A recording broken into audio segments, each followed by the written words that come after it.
Hello, कैसे हैं आप लोग। आई होप कि अच्छे होंगे। आपकी जो स्टडी चलेगी बहुत ही बेहतरीन चलेगी। तो आज के क्लास में बात करने वाले हैं क्लास 12 के बायोलॉजी के बहुत ही खास क्वेश्चन। याद रखिएगा आज के दिन के लिए काफ़ी ज़्यादा खास क्वेश्चन है, क्योंकि आपको पता है कि आज जो है बायोलॉजी का सेंटअप का एग्जाम है। ठीक है, तो आप बेहतरीन तरीका से सारे क्वेश्चन को देख कर जाइए कि आपके अगर परीक्षा में पूछता है क्वेश्चन तो आप छोड़ कर ना आए वहाँ पर। ठीक है ना, क्योंकि हम लोग जितना क्वेश्चन लाए हैं पूरा गैस क्वेश्चन है, तो आप अच्छे तरीका से देखेंगे सारे क्वेश्चन को, किसी भी क्वेश्चन को जो है छोड़ने का कोशिश न कीजिएगा। ठीक है, तो चलिएगा बिना टाइम को क्वेश्चन की तरफ बात करते हैं। इससे पहले क्लास को लाइक नहीं किया तो क्लास को लाइक करके और चैनल को सब्सक्राइब कर लीजिएगा आप लोग। ठीक है ना, और एक एक क्वेश्चन को जो है हमारे साथ आप लोग भी आंसर लगाते चलिएगा, क्योंकि साफा जो है गैस प्रश्न है। ठीक है, कहा जा रहा है ना, कहा जा रहा है मुकुलन द्वारा प्रजनन जो होता है किस में होता है। जनन को प्रजनन भी कर सकते हैं, कोई अंतर नहीं पड़ने वाला। ठीक है, तो मुकुलन द्वारा जनन जो होता है वो किस में होता है। आप सभी को पता है बाबू कि मुकुलन द्वारा जनन जो होगा ईस्ट में होगा। ठीक है ना, वन का ऑप्शन जो बचवा ए टिक करा बिल्कुल सही होगा। याद रखिएगा हम जितना क्वेश्चन कराएंगे आप बेहतरीन तरीका से देख लीजिएगा, काफी कम समय में हम लोग सारे क्वेश्चन को समाप्त कर देंगे। मात्र 70 क्वेश्चन है। ठीक है ना, और आपके एग्जाम में 70 नंबर का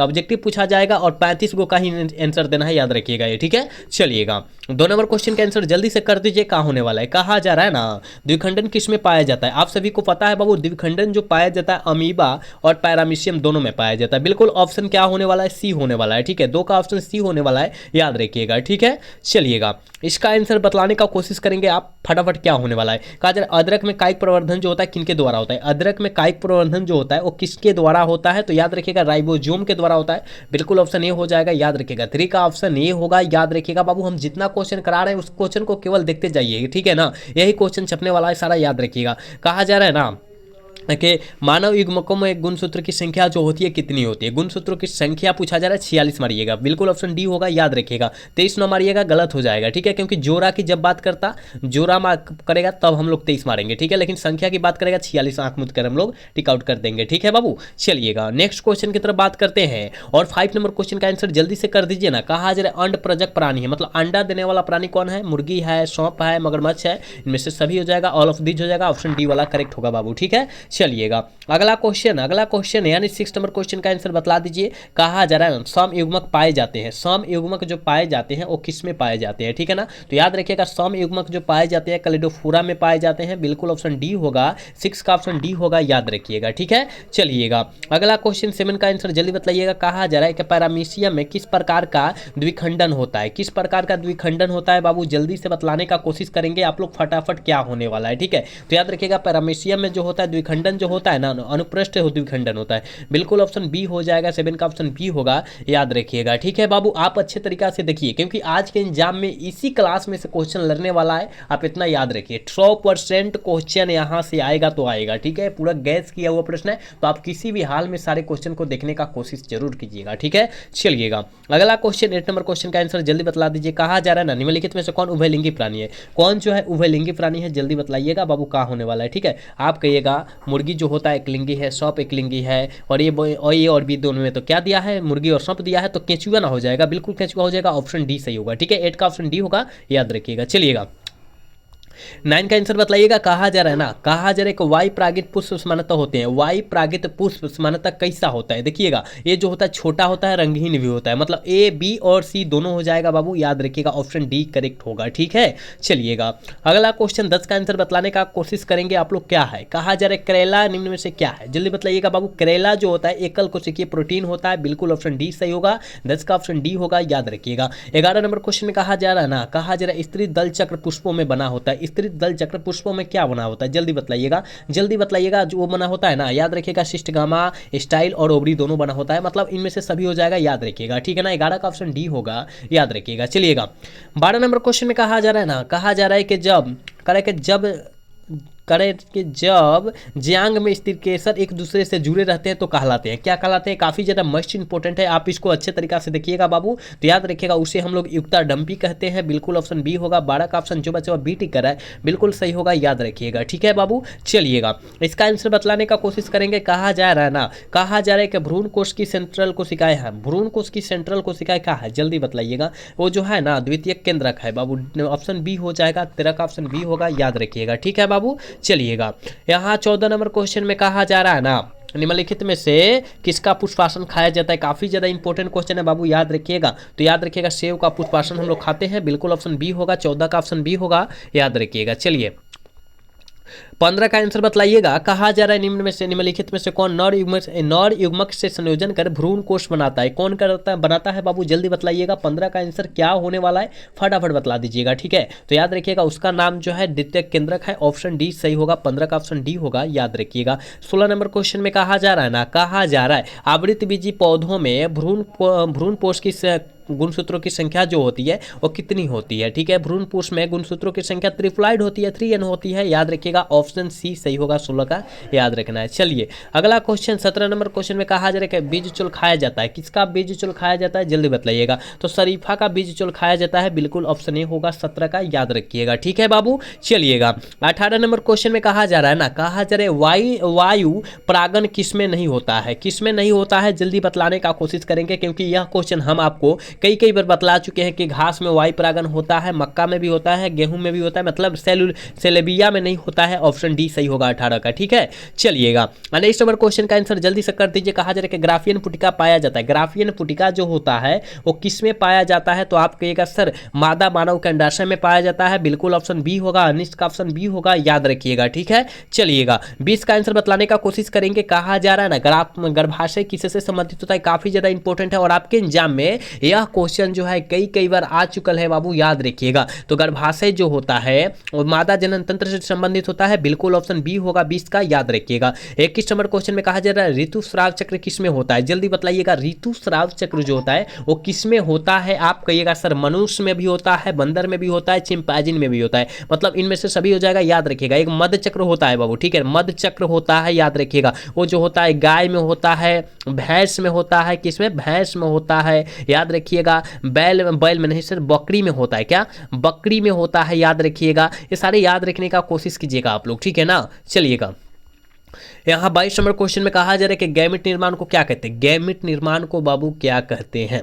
कहिएगा सर गैमेटोजेनेसिस कहते हैं, बिल्कुल ऑप्शन ए सही होगा, याद रखिएगा। 22 का ऑप्शन ए होगा, याद रखना है। चलिएगा 23 नंबर क्वेश्चन में कहा जा रहा है शुक्राणु जनन का नियंत्रण किनके द्वारा होता है? शुक्राणु जनन का नियंत्रण जो होता है बाबू वो जो होता है एंड्रोजन के द्वारा होता है, बिल्कुल ऑप्शन सी करेक्ट हो जाएगा, याद रखिएगा। एंड्रोजन जो होता है एक नर हार्मोन है, आपको पता होनी चाहिए, ठीक है। चलिएगा 24 नंबर क्वेश्चन में कहा जा रहा है कि परिपक्व शुक्राणु के शीर्ष भाग पर एक टोपिनुमा संरचना पाई जाती है, तो उससे हम लोग क्या कहते हैं? तो उससे हम लोग एक्रोस्टोम कहते हैं, बिल्कुल ऑप्शन ए होगा, 24 का ऑप्शन ए होगा, याद रखिएगा, ठीक है। चलिएगा 25 का आंसर बतलाइएगा। कहा जा रहा है नाम किस जनन परत से रक्त तथा परिवहन तंत्र का उद्भव होता है? किस जनन परत से होता है, जल्दी बतलाइएगा। आप कहिएगा गुरुजी हमको पता है, ये जो होता है मेजोडर्म से होता है, ऑप्शन बी सही होगा, 25 का ऑप्शन बी होगा, याद रखिएगा, ठीक है। चलिएगा नेक्स्ट क्वेश्चन 26 नंबर क्वेश्चन में कहा जा रहा है ना कि मानव भ्रूण सुरक्षित रहता है। मानव भ्रूण जो होता है कहाँ सुरक्षित रहता है? तो आप कहिएगा सर मानव भ्रूण जो सुरक्षित रहता है एमनियोटिक गुहा में रहता है, बिल्कुल ऑप्शन बी होगा, 26 का ऑप्शन बी होगा, याद रखिएगा। चलिए बबुआ अगला क्वेश्चन का आंसर जल्दी से कर दीजिए। कहा जा रहा है ना निम्नलिखित में से कौन भारी मात्रा में प्रोजेस्टेरोन हार्मोन को स्रावित करता है? भारी मात्रा में कौन करता है, जल्दी बतलाइएगा। आप कहिएगा पिटपिंड करता है, ऑप्शन सी सही होगा, 27 का ऑप्शन सी होगा, याद रखिएगा। 28 नंबर क्वेश्चन में कहा जा रहा है ना 2001 की जनगणना के अनुसार भारत की जनसंख्या वृद्धि दर क्या थी? 2001 की जनगणना के अनुसार याद रखिएगा भारत की जनसंख्या वृद्धि दर जो थी लगभग 2% थी, ठीक है। ऑप्शन सी सही होगा बाबूआ, याद रखिएगा, ठीक है। एक बार सारे बच्चे क्लास को लाइक कर लें, जितने बच्चे क्लास में जुड़े हैं बाबू आप क्लास को लाइक करके चैनल को सब्सक्राइब करें आप लोग, ठीक है। चलिए 29 नंबर क्वेश्चन में कहा जा रहा है कॉपर टी किसे रोकता है? कॉपर टी जो होता है वो किसको रोक लेता है? तो फर्टिलाइजेशन को रोकता है या निषेचन को रोक देता है, ठीक है बाबू। ऑप्शन सी सही होगा, 29 का ऑप्शन सी होगा, याद रखिएगा, ठीक है। चलिएगा 30 नंबर क्वेश्चन में कहा जा रहा है कि जनसंख्या अधिक होने से क्या होता है? जनसंख्या अधिक होने से क्या होगा?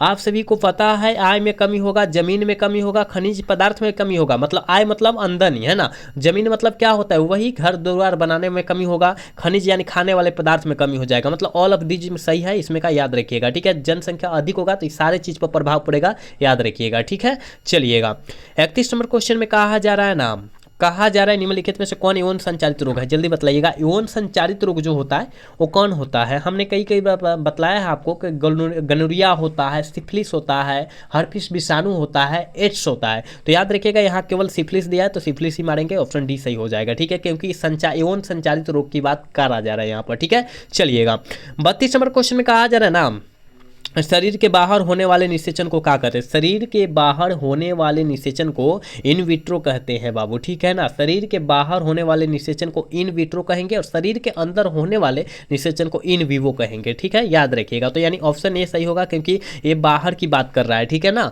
चलिएगा, यहाँ जो है 33 नंबर क्वेश्चन का आंसर जल्दी बतलाइएगा। कहा जा रहा है कैपिसिटेशन एक प्राकृतिक क्रिया है जो क्या होती है? जो क्या होती है बबुआ? ये जो होती है मादा जनन मार्ग होती है, बिल्कुल ऑप्शन बी होगा 33 का, याद रखिएगा। 34 नंबर क्वेश्चन में कहा जा रहा है जननांग मासा जो होता है किनके द्वारा फैलने वाला एसटीडी है?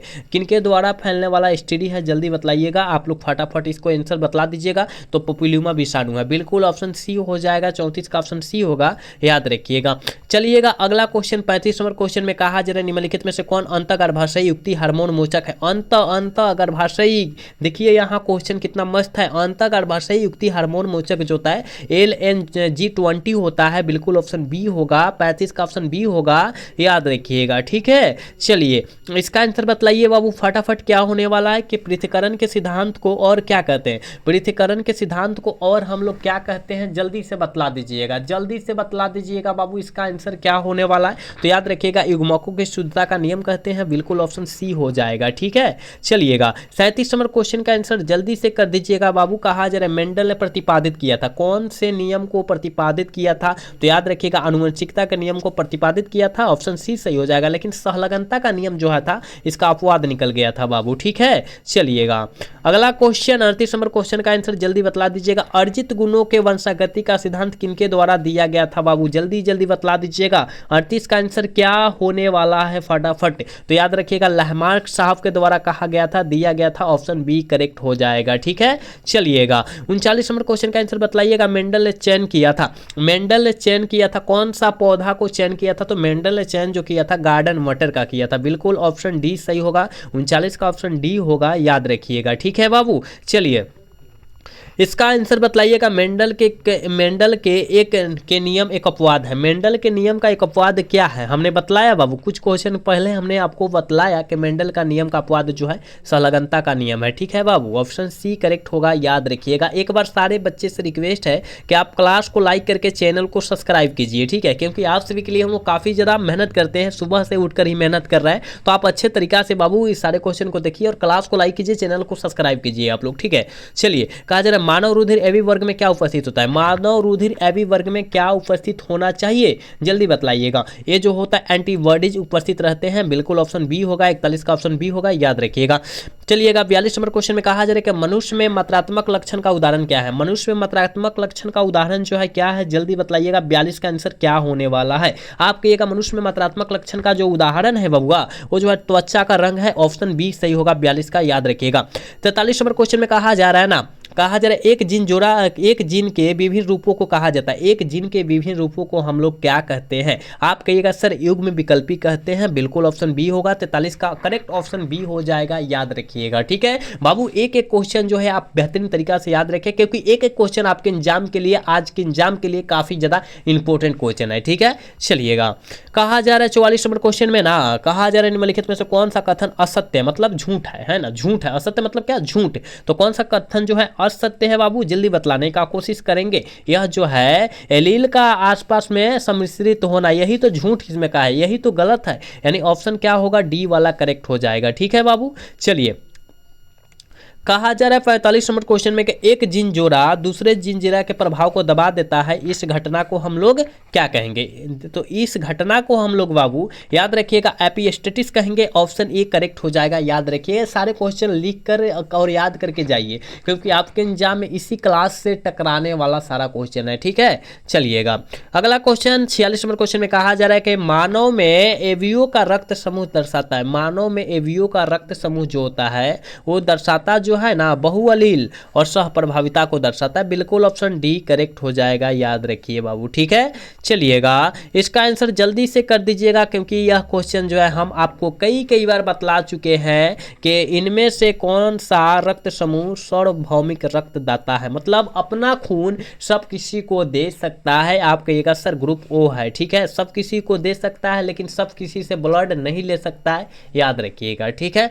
चलिएगा, 48 नंबर क्वेश्चन क्वेश्चन का आंसर फटाफट कर लीजिएगा। कहा जा रहा है कि विनिमय किस अवस्था की विशेषता है? विनिमय जो है किस अवस्था की विशेषता है, जल्दी बताइएगा। तो पैकेटिन की अवस्था की विशेषता है, बिल्कुल ऑप्शन सी होगा। ठीक है, चलिएगा 49 नंबर क्वेश्चन में कहा जा रहा है ना, विभिन्नताएं अर्धसूत्री विभाजन के दौरान उजागर होती है। कैसे उजागर होती है, किसके कारण उजागर होती है? आप कहिएगा सर ये जो उजागर होगी विनिमय के कारण ही उजागर होगी, बिल्कुल ऑप्शन ए होगा। 49 का ऑप्शन ए हो जाएगा, याद रखिएगा। ठीक है, एक बार सारे बच्चे क्लास को पहले लाइक कर लीजिए बाबू। ठीक है, कहा जा रहा है ना, वंशागति का क्रोमोजोम सिद्धांत किनके द्वारा प्रतिपादित किया था? किसके द्वारा प्रतिपादित किया गया था, जल्दी से बतला दीजिएगा। तो सर्टन एवं ओबरी साहब के द्वारा प्रतिपादित किया गया था, बिल्कुल ऑप्शन बी करेक्ट होगा, याद रखिए। चलिएगा इसका आंसर फटाफट आप लोग बतला दीजिए, कर दीजिए। क्या होने वाला है कि ZZ/ZW तरह के लिंग निर्धारण में देखा जा गया है। तो आज कहिएगा सर मोड में देखा गया है, क्योंकि यह जो है कल शाम के क्लास में भी यह क्वेश्चन कराया गया है, याद रखिए। चलिएगा 52 नंबर क्वेश्चन में कहा जा रहा है विभिन्नता मुख्य स्रोत होता है। विभिन्नता का मुख्य स्रोत क्या है, जल्दी बतलाइएगा। विभिन्नता का मुख्य स्रोत जो होता है बाबू वो क्या होता है? आप कहिएगा गुरुजी हमको पता है विभिन्नता का मुख्य स्रोत जो होता है उत्परिवर्तन है, बिल्कुल ऑप्शन बी करेक्ट होगा, याद रखिएगा। ठीक है, चलिए इसका आंसर बतलाएंगे अच्छे तरीका से, आप बतलाने का कोशिश करेंगे कि टर्नल सिंड्रोम में गुणसूत्रों की संख्या जो होती है वो कितनी होती है। देखिए जब टर्नल कहेगा बाबू तो उसमें 45 मरिएगा, जब डाउन कहेगा, डाउन याद रखिएगा, डाउन मतलब कम होता है, तो डाउन में कहेगा तो 47 मरिएगा। ठीक है, टर्नल में कहा है तो 45 और डाउन में कहेगा तो 47, याद रखिएगा। आप अच्छे तरह से याद रखिएगा, जब डाउन मतलब कम होता है, पता है ना, डाउन मतलब क्या, कम होता है, तो कम में ज्यादा गुणसूत्र होगा और टर्नल में जो होगा कम होगा। ठीक है, याद रखिएगा, यहाँ उल्टा है। ठीक है, चलिएगा यहाँ जो है 54 नंबर क्वेश्चन में कहा जा रहा है ना, दात्र कोशिका और रक्तता प्रदर्शित करता है। दात्र कोशिका और रक्तता किसको प्रदर्शित करता है, जल्दी से जो है ना 54 का आंसर बतला दीजिए क्या होने वाला है बाबू। ठीक है, तो याद रखिएगा पलियोट्रोपिक को करता है, बिल्कुल ऑप्शन सी सही होगा 54 का, याद रखिएगा आप सब। ठीक है बाबू, चलिए इसका आंसर बतलाइएगा। कहा जा रहा है कि डीएनए अणु में साइटोसिन 18% है, तो एडेनिन की प्रतिशत जो हो जाएगी वो 32% नहीं हो जाएगी, बिल्कुल ऑप्शन क्या होगा, डी होगा। ठीक है, हम बी टिक कर रहे हैं, ऑप्शन डी होगा, याद रखिएगा। ठीक है, यहाँ देख लीजिएगा आप लोग। चलिए यहाँ कह रहा है ना, कहा जा रहा है कि डीएनए अणु प्यूरिक क्षार होता है। डीएनए अणु का प्यूरिक क्षार जो होता है वो कैसा होता है, जल्दी बतला दीजिएगा। 56 का आंसर फटाफट बतला दीजिए। तो कहिएगा सर याद रखिएगा ए और जी होता है। ठीक है ना, याद रखिएगा। ठीक है, चलिएगा 57 नंबर क्वेश्चन में कहा जा रहा है ना, इनमें से कौन सा नाइट्रोजन बेस डीएनए में नहीं होता है? कौन नहीं होता है बाबू, जल्दी बतला दीजिए। 57 का आंसर क्या निकल के आ जाएगा आपके पास, जो निकल के आ जाएगा और जो हो जाएगा यूरेसिल हो जाएगा बबुआ, ऑप्शन बी सही होगा 57 का, याद रखिएगा। ठीक है, 58 नंबर क्वेश्चन का आंसर जल्दी से कर दीजिए। कहा जा रहा है कि बी डीएनए का एक पूर्ण घुमाव में नाइट्रोजन में बेस कितने पेयर्स में होते हैं, कितने बेस जो होता है वो कितने पेयर्स में होते हैं? ठीक है, आप कहिएगा सर 10 पेयर्स में होते हैं, लेकिन यही जब जेड डीएनए कह देगा तब का मारिएगा, जेड डीएनए कहेगा तो यहाँ 12 पेयर्स में होते हैं। ठीक है, याद रखिएगा दोनों, तो ये इसका ऑप्शन बी होगा। चलिएगा 59 नंबर क्वेश्चन में कहा जा रहा है बबुआ के डीएनए के पिरामिडिन में पाया जाता है। डीएनए के पिरामिडिन में क्या पाया जाता है, 59 का ऑप्शन बतला दीजिए। तो याद रखिएगा थायमिन एवं साइटोसिन पाया जाता है, बिल्कुल ऑप्शन ए हो जाएगा, 59 का ऑप्शन ए होगा, याद रखिएगा। 60 नंबर क्वेश्चन का आंसर जल्दी से बतलाइएगा बाबू। कहा जा रहा है ना कि आरएनए से जो डीएनए बनता है उससे क्या कहते हैं, जल्दी बतलाने का कोशिश करेंगे, क्योंकि आपके एग्जाम में यह क्वेश्चन लड़ने वाला है, आने वाला है। ठीक है ना, आज के एग्जाम में छप जाएगा, जल्दी बतलाइएगा। तो याद रखिएगा वो जो है ना सी डीएनए है। ठीक है बाबू, ऑप्शन डी सही होगा, 60 का ऑप्शन डी होगा, याद रखिएगा। 61 नंबर क्वेश्चन में कहा जा रहा है कि आनुवंशिक कूट में कितने कूट होते हैं? आनुवंशिक कूट में जो होता है वो 64 कूट होता है, लेकिन आनुवंशिक कूट में कितने कूट शब्द होते हैं? तो 3 कूट शब्द होते हैं। कितना?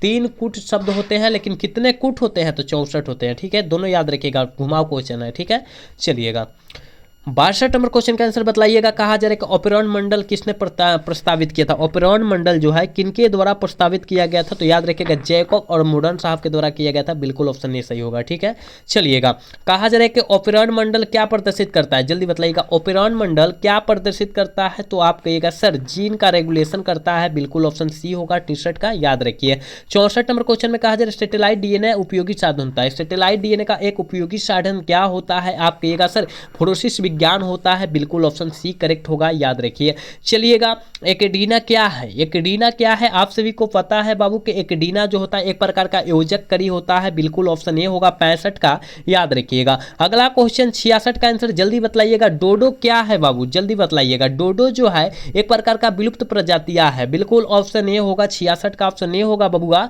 याद रखिएगा। जो क्वेश्चन है वो जो 100 क्वेश्चन एग्जाम के लिए काफी ज्यादा खास क्वेश्चन है, तो आप अच्छे तरीका से सारे क्वेश्चन को देखें और अच्छे तरीका से टिक आउट करें, ठीक है बाबू। चलिएगा, 67 नंबर क्वेश्चन में कहा जा रहा है पक्षियों तथा तितलियों का डैना कैसा अंग है? पक्षियों तथा तितलियों का डैना जो होता है वो असमजात अंग होता है, बिल्कुल ऑप्शन डी सही होगा, ठीक है। चलिएगा, 68 नंबर क्वेश्चन में कहा जा रहा है ना के टिटिकी क्रम में स्टीवम जो एक से एक हेक्सापोलाइड गेहूं है जी, उसमें क्या होता है? उसमें क्या होता है? तो 42 गुणसूत्र होता है, बिल्कुल ऑप्शन डी सही हो जाएगा, ठीक है। चलिए, 69 का आंसर बतलाने का कोशिश करेंगे कि एक नई प्रजाति के निर्माण का महत्वपूर्ण कारक क्या होता है? एक नई प्रजाति के महत्वपूर्ण कारक जो होता है ना, याद रखिएगा, उत्परिवर्तन होता है, ऑप्शन करेक्ट बी हो जाएगा, याद रखिएगा बाबू। आज के क्लास के लास्ट क्वेश्चन है, याद रखिएगा, काफी ज्यादा इंपॉर्टेंट क्वेश्चन भी है। कहा जा रहा है कि ड्रायोफिटिक्स इनमें से किसका अधिक समान होते हैं? किसका अधिक समान होते हैं? कहिएगा सर एप के, किसका? एप के, याद रखिएगा, ऑप्शन ए करेक्ट हो जाएगा, याद रखिएगा, 71 का याद रखना है बाबू, ठीक है। तो बाबू आज के क्लास में हमने 70 क्वेश्चन बतलाया है, आपके एग्जाम में 70 में 35 ही मारना है, तो आप अच्छे तरीका से क्वेश्चन को पढ़िएगा, उसके बाद टिक आउट करने का कोशिश कीजिएगा। आप लोग आज जाइए और अच्छे तरीका से क्वेश्चन को जो है रगड़ कर आइए, ठीक है ना। हमारे तरफ से आप सभी को बेस्ट ऑफ लक, मिलते हैं अगले क्लास में। जय हिंद, जय भारत, टाटा, बाय बाय।